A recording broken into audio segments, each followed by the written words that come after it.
नमस्कार, बहुत स्वागत है आपका INS 24/7 में। मैं हूं आपके साथ नदीम अहमद। शाम के 5 बजने वाले हैं। वक्त हो चला है न्यूज रूम लाइव का, जिसमें 5 के पंच की 5 अहम खबरें आप तक पहुंचाते हैं। और आज 5 के पंच की पहली खबर पड़ोसी मुल्क बांग्लादेश से है, जहां पर पूर्व प्रधानमंत्री खालिदा जिया के बेटे जो हैं 17 सालों बाद अपने वतन लौट आए हैं। इसके अलावा 5 के पंच की दूसरी खबर की बात करेंगे तो दूसरी खबर जो है वो आप तक पहुंचाएंगे ग्वालियर से। ग्वालियर में ग्रोथ समिट का आयोजन किया गया और इसके अलावा अब गणेश भी गया। ये तस्वीरें आप तक पहुंचा रहे हैं। देखिए, एक नक्सली और मारा गया है।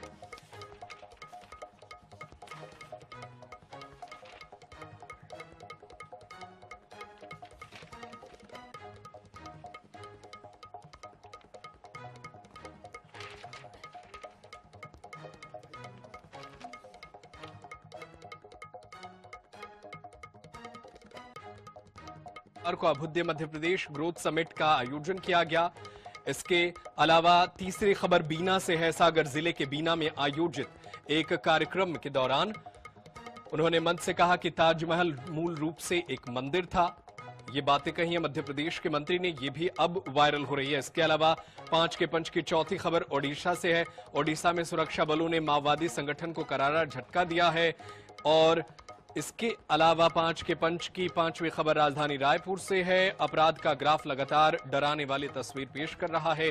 शहर में अपराध मानो बेलगाम हो चुका है।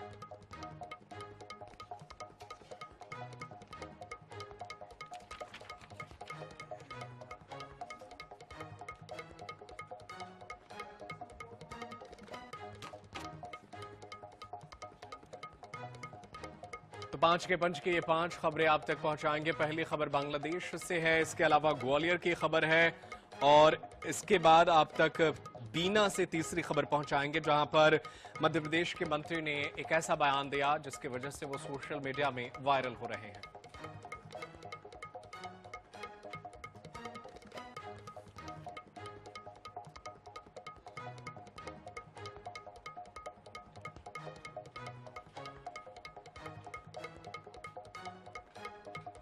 और चलिए खबरों में आगे बढ़ेंगे और 5 के पंच की पहली खबर का रुख करेंगे। पहली खबर पड़ोसी मुल्क बांग्लादेश से है, जहां पर पूर्व प्रधानमंत्री खालिदा जिया के बेटे जो है वो 17 सालों के स्वैच्छिक निर्वासन के बाद से अब ढाका लौट आए हैं।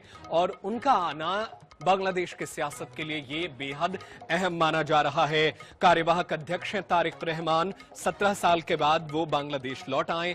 तारिक रहमान के स्वागत में ढाका की सड़कों पर बांग्लादेश नेशनलिस्ट पार्टी के नेताओं, कार्यकर्ताओं और समर्थकों की भीड़ उमड़ पड़ी। इस मौके पर ढाका की सड़कों के विभिन्न स्थानों पर LED स्क्रीन लगाई गई और उनके वीडियो दिखाए गए, ताकि तारिक रहमान ने बांग्लादेश के हवाई क्षेत्र में प्रवेश करने के बाद अपनी तस्वीर पोस्ट की।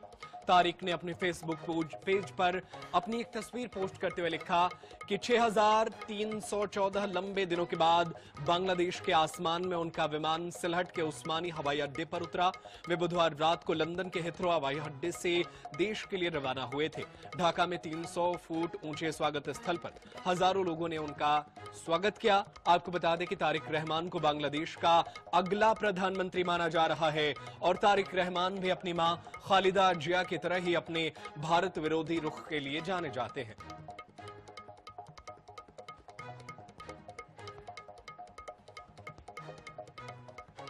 और चलिए इसी मामले पर चर्चा करते हैं। हमारे साथ विदेश मामलों के जानकार डॉक्टर राम श्रीवास्तव हमारे साथ फोन लाइन पर मौजूद हैं। डॉक्टर राम, ये किस तरीके से आप देखते हैं 17 साल के बाद खालिदा जिया के बेटे बांग्लादेश लौटे हैं, कितना बदलाव देखते हैं आप बांग्लादेश के सियासत में? क्या ये माना जाए कि खालिदा जिया ने पूरी तरीके से ये अपना जो है आशीर्वाद दे दिया है कि बेटा जा रहा है, अब इसे अगले चुनाव में जिताइए, इन्हें प्रधानमंत्री बनाइए? आप कैसे देखते हैं इसको? देखिए, ये बांग्लादेश का दुर्भाग्य है कि दो खातूनों के परस्पर दुश्मनी के बीच में वहाँ की आम जनता पिस रही है। वहाँ का देश जो प्रगति की ओर बढ़ रहा था वो फिर से वापस अपने पुराने ढर्रे पर आ जाएगा।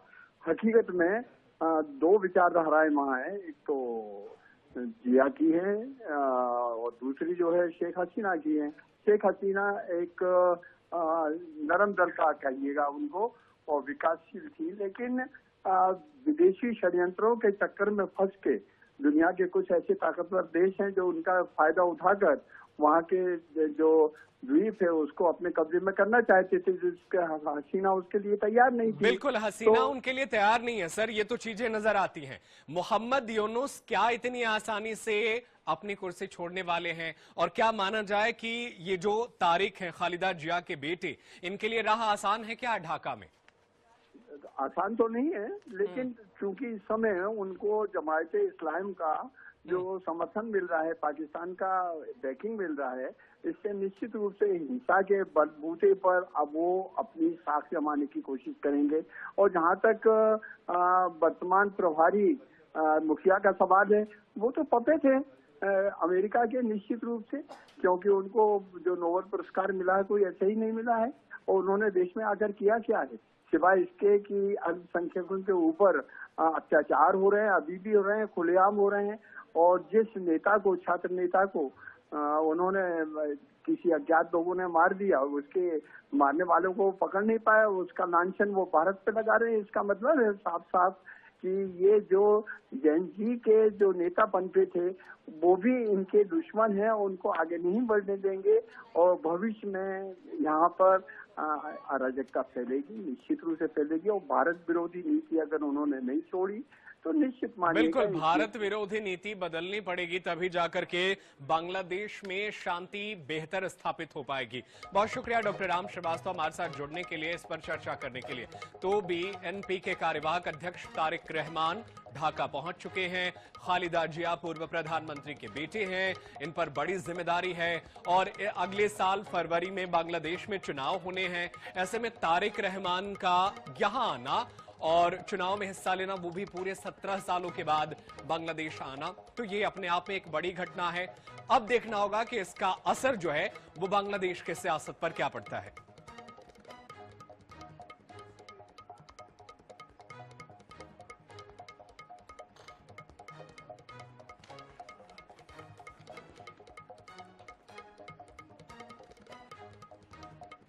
और चलिए खबरों में आगे बढ़ते हैं और 5 के पंच की दूसरी खबर का रुख करते हैं। दूसरी खबर मध्य प्रदेश के ग्वालियर से है। ग्वालियर में अभुद्य मध्य प्रदेश कार्यक्रम का आयोजन किया गया था। खुद केंद्रीय गृह मंत्री अमित शाह इसमें शामिल होने के लिए पहुंचे और वो इस कार्यक्रम में शामिल हुए। इसके अलावा इस कार्यक्रम में और कुछ क्या खास रहा, आपको विस्तार से बताते हैं। दरअसल अभुद्य मध्य प्रदेश ग्रोथ समिट निवेश से रोजगार का राज्य स्तरीय कार्यक्रम हुआ। कार्यक्रम का शुभारंभ केंद्रीय गृह मंत्री अमित शाह, मुख्यमंत्री डॉक्टर मोहन यादव ने किया। इसके बाद अमित शाह और मुख्यमंत्री ने एमपी ग्रोथ समिट में लगी प्रदर्शनी का अवलोकन किया। कार्यक्रम के दौरान केंद्रीय गृह मंत्री ने ग्वालियर व्यापार मेले और अटल म्यूजियम का शुभारंभ किया। इसके बाद मंच से 2 लाख करोड़ रुपए के व्यापार मेले और अटल म्यूजियम का उन्होंने शुभारंभ किया। इस मौके पर अमित शाह ने ज्योतिरादित्य सिंधिया को राजा साहब कहकर संबोधित किया। मंच से यह सुनकर पब्लिक ने खूब तालियां बजाई। आगे उन्होंने कहा कि ग्वालियर की धरती साधारण नहीं है, यही वो भूमि है जहां तानसेन का जन्म हुआ और ग्वालियर घराने के अनेक महान संगीतकारों ने अपनी साधना की। उन्होंने कहा कि इसी भूमि ने अटल बिहारी वाजपेयी जैसे महान नेता को देश को दिया। यहीं से निकलकर अटल जी ने संघर्ष किया और आज पूरा देश उन्हें प्यार करता है। यह ग्रोथ समिट भारत रत्न से सम्मानित पूर्व प्रधानमंत्री स्वर्गीय अटल बिहारी वाजपेयी की जयंती के अवसर पर आयोजित की गई। समारोह में उप मुख्यमंत्री जगदीश देवड़ा, कृषि विकास एवं किसान कल्याण मंत्री अंदल सिंह कंसाना, ऊर्जा मंत्री प्रद्युमन सिंह तोमर, इसके अलावा नवीन व नवीकरणीय ऊर्जा मंत्री राकेश शुक्ला, एमएसएमई मंत्री चैतन्य कश्यप समेत तमाम कैबिनेट के मंत्री मौजूद रहे। और चलिए इसी खबर पर ज्यादा जानकारी हासिल करते हैं। हमारे साथ हमारे सहयोगी जावेद खान फोन लाइन पर मौजूद हैं। जावेद, आज ये बेहद अहम कार्यक्रम रहा, क्या कुछ और जानकारी है कार्यक्रम से जुड़ी? मध्य प्रदेश को, ग्वालियर को खास करके क्या कुछ तोहफा मिला है गृह मंत्री की तरफ से? जी बिल्कुल, आज पूर्व प्रधानमंत्री और भारत रत्न अटल बिहारी वाजपेयी की 101वीं जयंती है। ग्वालियर का लाडला सपूत कहा जाता है पूर्व प्रधानमंत्री अटल बिहारी वाजपेयी को, और उन्हीं के जन्म जयंती पर जो आज जो ग्वालियर में एमपी जो अभ्युदय एमपी ग्रोथ समिट का आयोजन किया गया, इसमें 2 लाख करोड़ की औद्योगिक इकाइयों का भूमि पूजन और लोकार्पण आज किया गया, जिसमें मुख्य अतिथि के रूप में केंद्रीय गृह मंत्री अमित शाह, मध्य प्रदेश के मुख्यमंत्री डॉक्टर मोहन यादव और केंद्रीय मंत्री ज्योतिरादित्य सिंधिया सहित तमाम मंत्री और विधायक यहाँ मौजूद थे। और ये एक 2 लाख करोड़ के निवेश प्रस्तावों के भूमि आवंटन भी किया गया है और उसके शिलान्यास किए गए हैं। इसके साथ ही 10,000 करोड़ रुपए से अधिक की औद्योगिक परियोजनाओं का भूमि पूजन और लोकार्पण भी किया गया है। अब माना जा रहा है कि इस निवेश से जो रोजगार का अटल संकल्प है उसको उज्जवल मध्य प्रदेश की थीम पर इसमें जो निवेश प्रस्ताव हुए हैं उसमें ग्वालियर चंबल संभाग सहित पूरे मध्य प्रदेश में जो भी MOU पहले साइन हुए थे उन सब से उनको धरातल पर उतरेंगे और रोजगार के अवसर बढ़ेंगे और रोजगार की नई इबारत दिखाई देगी, क्योंकि अभी उद्योगों की कमी ग्वालियर चंबल संभाग में दिखाई दे रही है, जिसको देखते हुए ये निवेश के प्रस्ताव थे और इनको फाइनली जिसको लेटर ऑफ कंटेंट भी दिए गए। उद्योग और व्यापार जगत से लोग भी इसमें शामिल हुए थे। करीब जानी मानी उद्योग जगत की 11 हस्तियां भी इसमें शामिल हुई थी। इसमें गोदरेज से लेकर गौतम सोलर, हीटल सीमेंट और भीलवाड़ा समूह, JK टायर और ग्रीन को ऐसे गोदरेज और ऐसे भारत पेट्रोलियम जैसे उत्पाद और उनके समूह के प्रतिनिधियों ने भाग लिया है। और इसमें उम्मीद जताई है सभी निवेशकों ने। बड़े जो है लोग यहाँ पहुंचे थे भूमि पूजन में, कई बड़े उद्योगपति भी नजर आए। बहुत शुक्रिया जावेद खान तमाम जानकारी के लिए। आप नजरें बनाए रखिएगा, आगे भी आपसे जानकारी हासिल करते रहेंगे।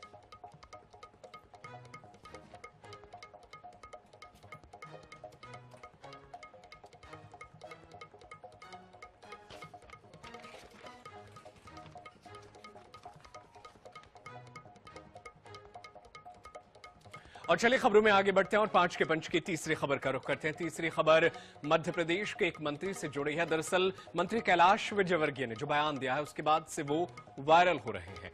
दरअसल आपको बताते हैं कि आखिर उन्होंने क्या कुछ कहा है। नगरीय प्रशासन मंत्री और भाजपा के वरिष्ठ नेता कैलाश विजयवर्गीय ने एक बार फिर अपने बयानों को लेकर सुर्खियों में है। सागर जिले के बीना में आयोजित एक कार्यक्रम के दौरान उन्होंने मंच से कहा कि ताजमहल मूल रूप से एक मंदिर था जिसे मुगल शासक शाहजहां ने बाद में मकबरे में तब्दील कर दिया। उनका यह बयान सामने आते ही सोशल मीडिया पर तेजी से वायरल हो गया है और राजनीतिक गलियारों में चर्चा का विषय बन गया है। यह बयान मंत्री कैलाश विजयवर्गीय ने बीना में स्वर्गीय राकेश सिरोठिया की स्मृति में आयोजित क्रिकेट टूर्नामेंट के शुभारंभ के मौके पर दिया। मंच से बोलते हुए उन्होंने दावा किया कि मुमताज को पहले बुरहानपुर में दफनाया गया था, लेकिन बाद में जिस स्थान पर एक मंदिर का निर्माण हो रहा था उसी जगह शव को दफन कर ताजमहल का निर्माण कराया गया। मंत्री के इस बयान के बाद कार्यक्रम स्थल पर मौजूद लोगों में हलचल मच गई। वहीं सोशल मीडिया पर भी वीडियो क्लिप तेजी से साझा की जा रही है। समर्थक जहां उनके बयानों को ऐतिहासिक तथ्यों से जोड़कर देख रहे हैं, वहीं विरोधी इसे विवादित और भड़काऊ बयान बता रहे हैं।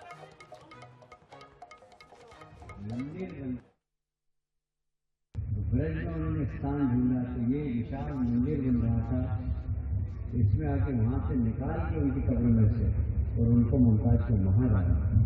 ये मेरे प्रेम की निशानी है। वास्तव में उनका प्रेम तो वही दफन हो गया था बुरहानपुर में। निशानी किसी दूसरे ने बनाई थी तो नाम शाहजहां का ताजमहल, शाहजहां का ताजमहल, ये शाहजहां का ताजमहल नहीं है। इसको मैंने बहुत बड़ा बहुत अध्ययन किया और ये मंदिर बनते बनते मकबरा है।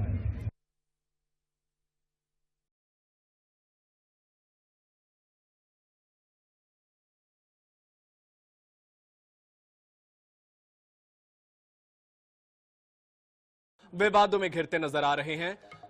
ताजमहल के शिव मंदिर होने का दावा किया जाता रहा है और इसको एक बार फिर से मंत्री ने आगे बढ़ाया है और उन्होंने कहा कि दुनिया के 7 अजूबों में शामिल ताजमहल जो वो पहले मंदिर था।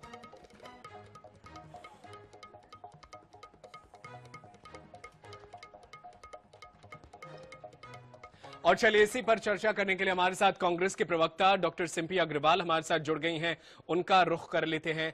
डॉक्टर सिम्पी, क्या कहेंगी? मंत्री जी ने एक बार फिर से वही बयान दोहरा दिया है कि ताजमहल मूल रूप से मंदिर था।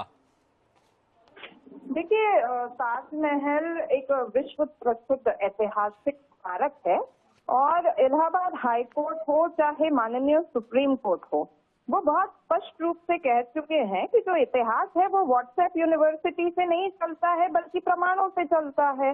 एक तरफ यही भारतीय जनता पार्टी की सरकार है जो ताजमहल को पर्यटन का एक बहुत ही अभिन्न अंग बताती है, जो हमारे देश के लिए न सिर्फ एक ऐतिहासिक धरोहर है बल्कि पर्यटन इंडस्ट्री का रेवेन्यू का भी एक बहुत बड़ा स्रोत है। तो यदि कैलाश विजयवर्गीय जी इस तरह के तथ्य जनमानस के सामने रखते हैं तो सुप्रीम कोर्ट इंतजार कर रही होगी, वो तथ्य लेके आए, कर आए और वो ये कर दें कि वहां पर मंदिर।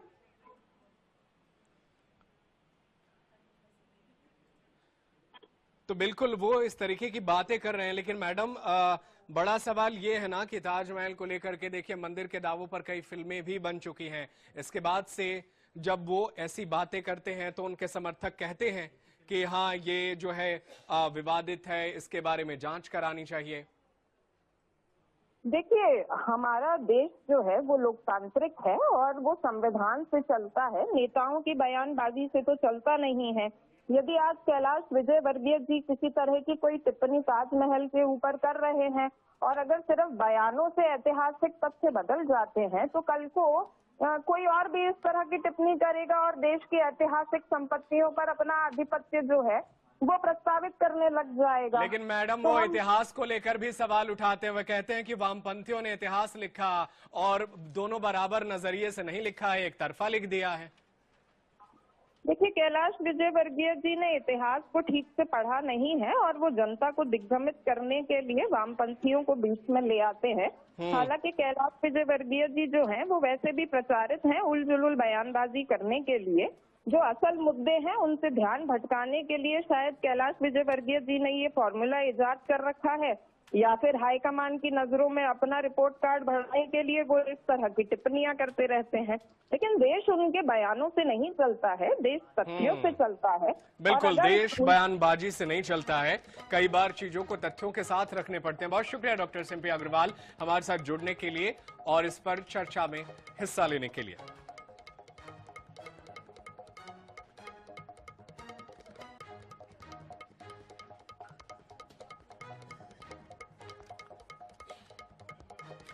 छत्तीसगढ़ समेत देश से नक्सलवाद खत्म हो, इसके लिए लगातार कोशिशें जारी हैं और इन कोशिशों में एक के बाद एक कामयाबी भी हासिल हो रही है। एक बार फिर से बड़े नक्सलियों को मार गिराया गया है और ये जो है वो बताता है कि लगातार नक्सलियों के खिलाफ जो है एक्शन जारी है। इस बार ओडिशा में सुरक्षा बलों ने माओवादी संगठन को करारा झटका देते हुए सीपीआई माओवादी की केंद्रीय समिति के सीनियर मेंबर और ओडिशा ऑपरेशंस के प्रमुख गणेश उइके समेत 6 नक्सलियों को मार गिराया। 69 वर्षीय गणेश के ऊपर 1 करोड़ 10 लाख रुपए का इनाम घोषित था। वहीं छत्तीसगढ़ में 2013 के झीरम घाटी नरसंहार का मास्टरमाइंड था, जिसमें कई सीनियर कांग्रेस नेता मारे गए थे। केंद्रीय गृह मंत्री अमित शाह ने इसे नक्सल मुक्त भारत की दिशा में एक महत्वपूर्ण मील का पत्थर बताया।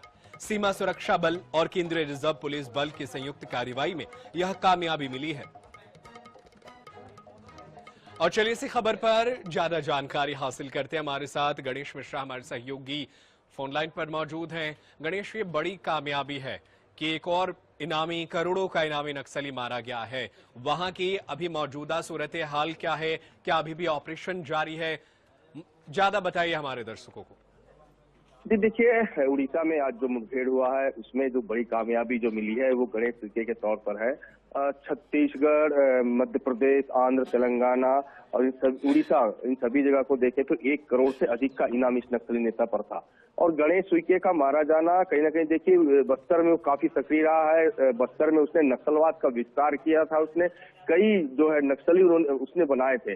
तो यहाँ पर जिस तरीके से दंडकारण स्पेशल जोन कमेटी का जो है वो सचिव भी था और प्रवक्ता भी था।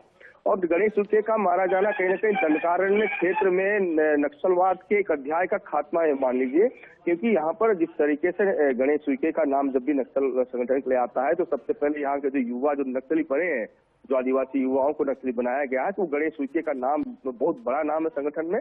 उसका मारा जाना कहीं ना कहीं से देखिए बड़ी सफलता है। और सफलता के बाद अब जो भी बचे हुए नक्सली हैं वो कहीं ना कहीं अब धीरे धीरे या तो सरेंडर कर देंगे या तो फिर वो बस्तर या जो अन्य इलाके हैं, अन्य स्टेट है, उनकी ओर अग्रसर हो सकते हैं। बहुत शुक्रिया गणेश मिश्रा तमाम जानकारी के लिए।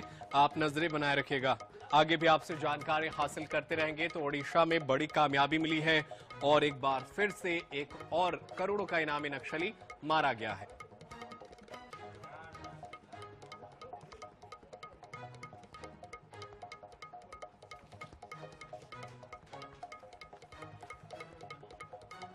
और चलिए 5 के पंच में खबरों में आगे बढ़ते हैं और 5 के पंच की अंतिम खबर का रुख करते हैं। दरअसल अंतिम खबर राजधानी रायपुर से है, जहां पर अपराध का ग्राफ लगातार तेजी से बढ़ रहा है और पिछले 24 दिनों में राजधानी रायपुर में 9 हत्याएं हो चुकी हैं। ऐसे में कैसे और कब तक इस बढ़ते अपराध पर लगाम लगेगा, ये बड़ा सवाल है। राजधानी में बढ़ते अपराध पर देखिए खास रिपोर्ट।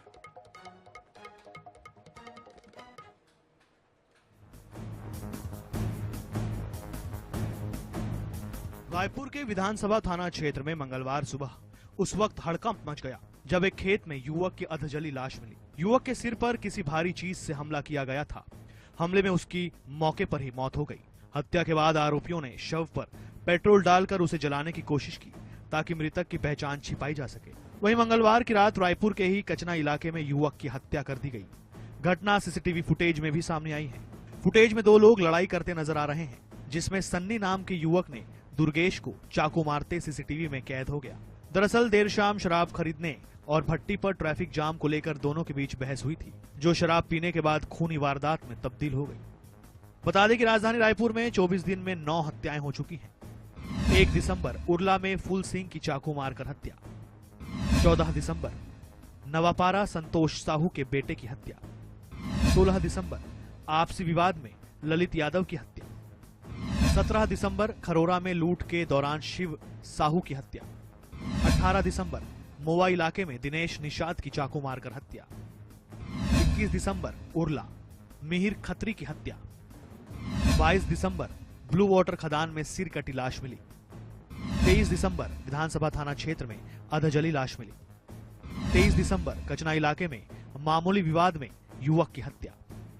जानकारी के मुताबिक इन 9 हत्याओं में से 4 मामलों में आरोपी नाबालिग बताए जा रहे हैं। उर्ला और मोवा इलाके में धार्मिक कार्यक्रमों के दौरान भी युवकों की हत्या की घटनाएं सामने आई हैं, जिससे राजधानी की कानून व्यवस्था पर गंभीर सवाल खड़े हो रहे हैं।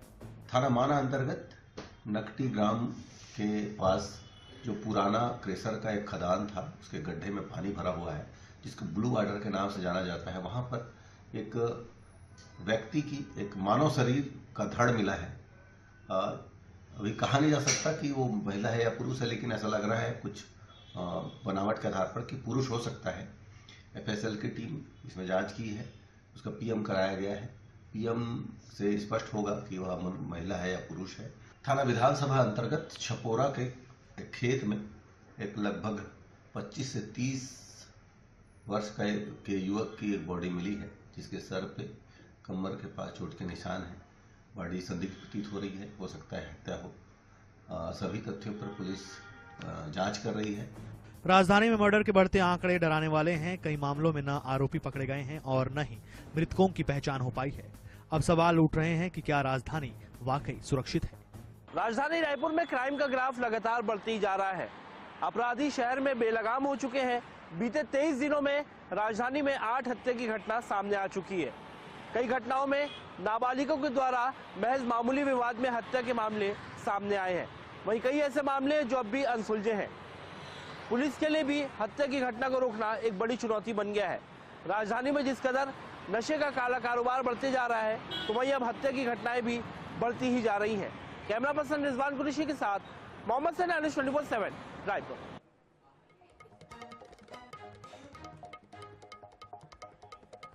और फिलहाल 5 के पंच में आज के लिए इतना ही। देश दुनिया की खबरें लगातार जारी है, आप देखते रहिए INS 24/7। धन्यवाद।